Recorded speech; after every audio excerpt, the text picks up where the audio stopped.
এবং সেই 1947 সাল পাওয়ার কারণেই আমরা 1971 সাল পেয়েছি। যে সেই ব্রিটিশ বিরোধী আন্দোলনের অন্যতম একজন নেতা হাজী শরীয়তুল্লাহ রহমতুল্লাহ আলাইহির সেই বংশের সন্তান হিসাবে আল্লাহ আমাকেও কবুল করেছেন।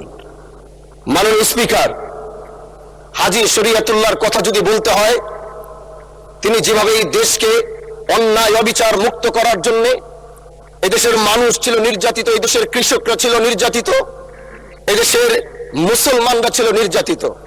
একদিকে ব্রিটিশ মুসলমানদের উপর অত্যাচার করছিল, আরেক দিক থেকে হিন্দু জমিদাররা তারা মুসলমানদের উপরে একচেটিয়া অন্যায় অবিচার স্ট্রিম রুলার চালিয়ে যাচ্ছিল।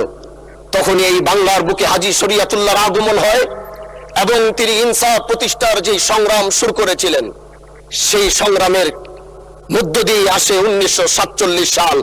এবং সেই 1947 সাল পাওয়ার কারণেই আমরা 1971 সাল পেয়েছি। হাজী শরীয়তুল্লাহ যদি 1947 দিত, তাহলে আমরা 1971 সাল পেতাম না।